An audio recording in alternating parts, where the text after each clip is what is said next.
Listener discretion is advised. It's time for another Steel Revolution podcast. Please keep in mind that the opinions expressed on this podcast are those of the individuals, and they do not reflect any official view of the United Steelworkers, USW Local 105, or its officers or sub-board members for officers.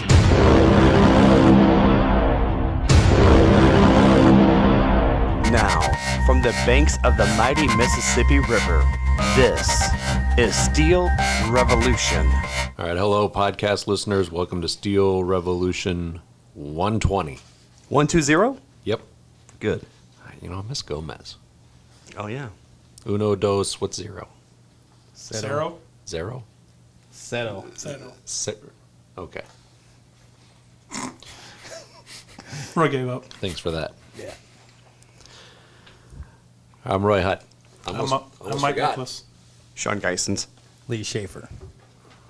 Almost forgot about that again. Almost went right into it. Again, welcome to Steel Revolution 120. 120. Thanks, Shawn. Membership update or events calendar. Bids are up in the plant as they continue to hire people and to replace the retirees or the quits or the fireds that we have out there. So this one though does have a big crewing for sheet. As skin sheet picks up, they have to crew their flat end across all shifts. So D shift is going to get fully crewed finally. So there is a bid up for 16 there. So be on the lookout on that. And it's good news. Continue to have work, and skin sheet seems to be coming back. Good. I'm glad it's taken off. Thank you, Shawn. Plain joke. Pun. Our next business meetings are June 20th. He wasted all the good ones before we Quick, started. yeah, no kidding. It's like you used them all. Now you're just burning and crashing in flames. Now. I was waiting for that. That's okay, Sean. Yeah, it is. All right, Lee, you want to give an update on our third level grievances? Yeah, so May 24th and 25th, we had third level grievances. They will hopefully have an answers for those back in 45 days or thereabout. We also had Central Committee where we heard 3 wage grievances. We're waiting on answers from Jerry McNamara and our Aaron Elder make up the Central Committee. So we're waiting for them to get together and give us an answer. And remember, if we can't get answers on those, or good answers and agreement, we can take to arbitration. Because of our last bargaining, we were able to get arbitrators. So waiting for news on that. Also, we did get answers back from the third levels held in March. We did it. There was kind of a delay where we had to have some answers reworded and re-answered. So we do have those back. So those should be getting out through the committeeman. Remind me, Lee, what was the 3 wage grievances? Labs. Plate mill, equipment operator, labs, and Plate mill, and another one. On Millet. Millet. Plate mill, Millet. Yep. That was it. Millet. Okay. All right, and we do have ARB dates for the 30th and 31st of August. Another reminder, please have your attendance records ran, and I would say ran after any time you're away from the plant for FMLA, short-term disability, union business, whatever. Whenever you get back, make sure you run your attendance reports. We try to catch some errors and get them corrected as soon as possible. And then kind of going along with our grievances, due to the company not wanting to follow or comply with several of our agreements, we've had to file board charges. So I've had to file one for them unilaterally changing one of our policies. Yeah, I had one in there filed and just got my affidavit squared away with the board for them not supplying access to attendance records, balance reports, or your hours that you have worked that would qualify you for FMLA or your vacation. Yeah, and I had a couple information requests go out about wage, and couldn't get any answers, so I had to file a board charge on that. All right, we do have the parking lot improvements will be moving forward soon. We got the contract signed for that and should be getting word here next week on scheduling the work. More information and details will be given at our business meetings. Reminder that there is still the QC Pause donation drive going on until the 12th of this month, and boxes are at the gate for your donations. Need like soap, distilled water, nursing bottles, newspapers, food, laundry detergent, so on and so forth. List of what they need's in the Forerunner.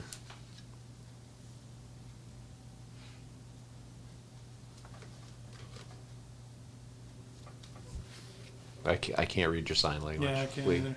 The other two board charges, I don't know if we want to talk about those.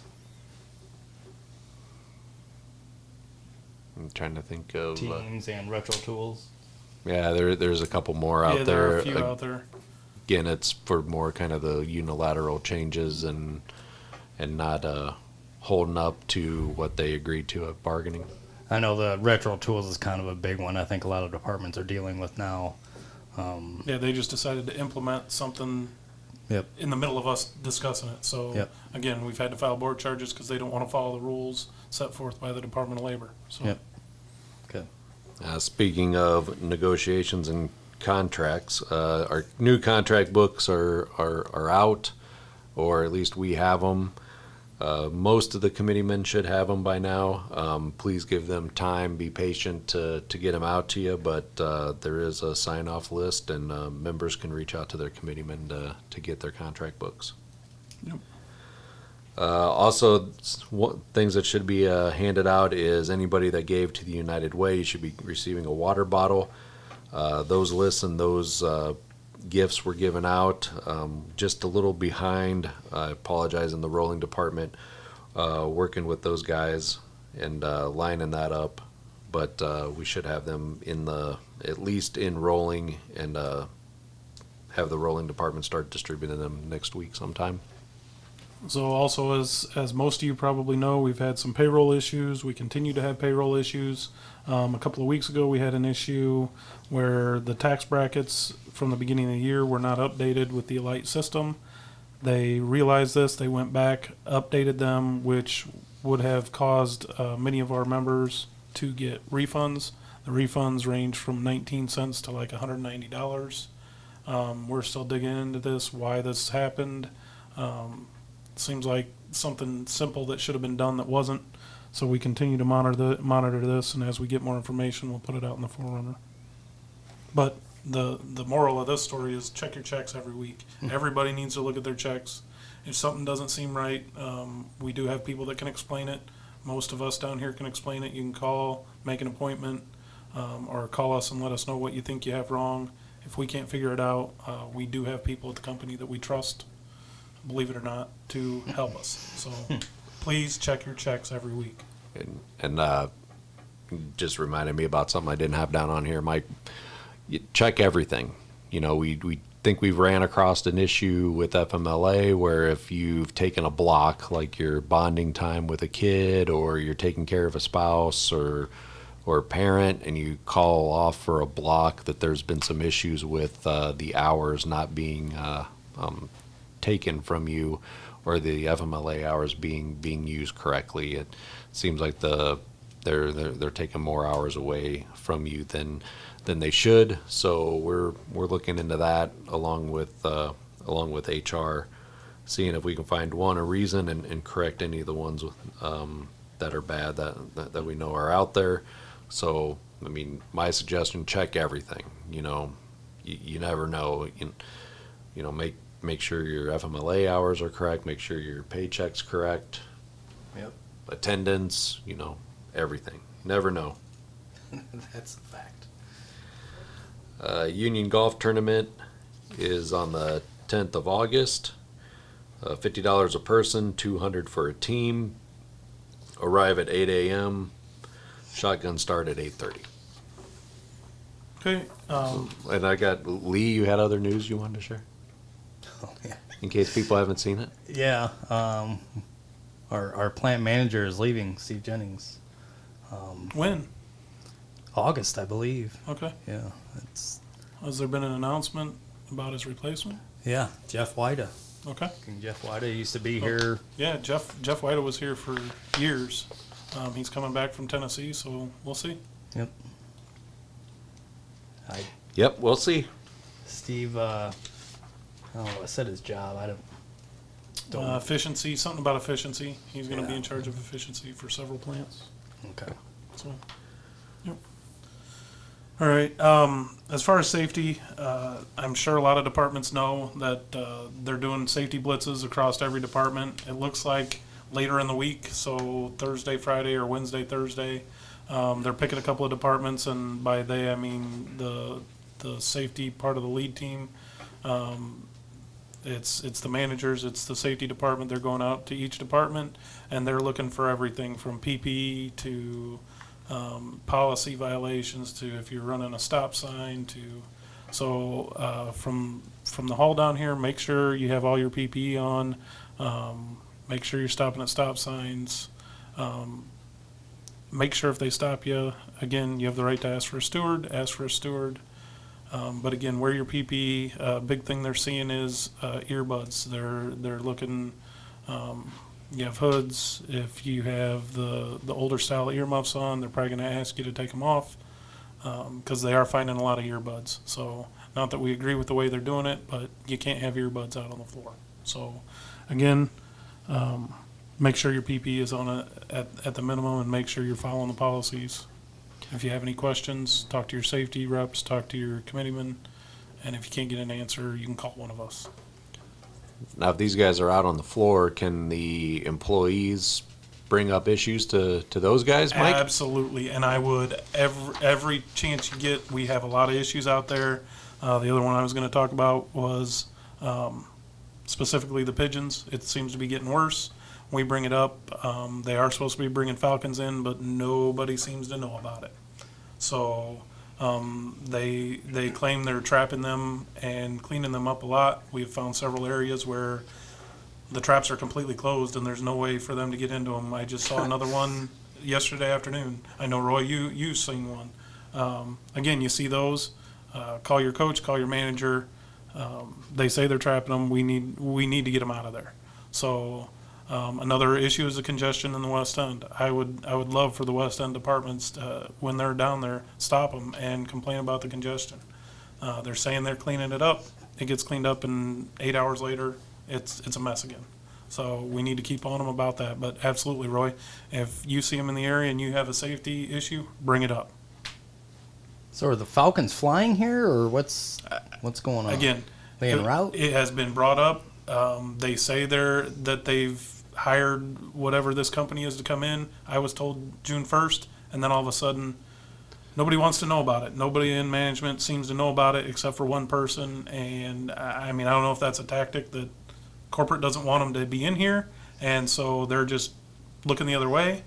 But we have the right to know when they're going to come in and how they're going to do it. So I will probably have some more information by the business meeting. Well, it's out everywhere now. You said it on the podcast. That's okay. I don't care. At least to tens of people. I don't care. It's out. But at least, and I said it at the business meetings last week, or last month. But I hope to have more information by the business meetings. And if we do get more information, I'll put it in the forerunner. Maybe are you sure it's not the West High Falcons they're bringing? That I don't know. They did change child labor laws, so maybe they could have those kids come in here and kill pigeons. But it just seems like a very big undertaking to do, and I've asked how it's going to work. But again, nobody seems to be able to answer the questions that we've been asking. So definitely more to come, and I will get the information as soon as I have it. I thought they had to fly from Atlanta. I thought that's where you were. The Atlanta Falcons? I totally forgot about the West West End. High we got. Yeah. Hey, I'm right here. Hey, I'm the funny one over here. Come on now. Steal my thunder. Yeah, maybe we can get what's his name. West End Wang? Yeah, West End Wang, come in here and Come in get rid and of get rid of them. Yeah. Throw some silverware at him and some utensils. You'll probably hit him, to tell you the truth. And the other thing I just forgot about is the headlight issue. It's come up probably 5 times a day minimum. It is an archonic corporate policy to have the headlights on in autoettes. We don't necessarily agree with it. They say they are adjusting the headlights down, which to me does you no good in the night or if you're outside in the evening. We're pushing for either the blue light or to just use the hazards. You still get the visibility with the hazards without the blinding light. So again, we are working on it. We have asked for more information. We continue to push back. So if you have an issue with it, talk to whoever it is. Say, hey, your lights are blinding people. You need to get them adjusted. At the minimum, they need to get it adjusted, and then we're going to continue to work to at least get it reduced to turn your hazards on. So It's obviously a rule put in place from somebody that doesn't work on the floor and hasn't worked on the floor recently to see how bright well, and the headlights are. It was a rule that they've had in place corporately for many years, but it sounds to me like no location has followed it because of that, because it just doesn't work. And I get it; it's about visibility, but you can get visibility many other ways, other than blinding people, and Right. you're going to cause more issues by having your lights on and blinding people than you are going to avoid. So, again, we're continuing to work on that, and just have the conversation if somebody's autoette or their vehicle is blinding you. Well, that unfortunately, Mike, that's common sense, and we seem not to use that anymore out at the plant. I agree. I thought there was something else I was going to bring up. Now I can't remember what it was. It's okay. I don't know. Oh, well. We do have an interview today, which we'll play here after we're done or after the next break. So we have Pete Hurd that coming on the podcast again for another interview. He's the Secretary Treasurer of the Iowa Federation of Labor. Peach. Peach. Man, just giving him a new nickname. That was a What new it is nickname? You're seeing the princess Yeah, and the Peach. and the peach. It goes hand in hand. I apologize to Pete there. But see, that's not fair. That is not fair at all. Do I not get... I can't You use... couldn't cue that, Shawn, huh? And apparently I'm the There princess, we Mike go. Nicholas. There we go. I don't get to use your nickname on air. So that's not fair. If you want to know Lee's nickname, contact me. Hi, I'm Shawn over here. I'm contacting you. I'd like to know his nickname. I'll tell you off. Okay, it's one of those. The initials is LB.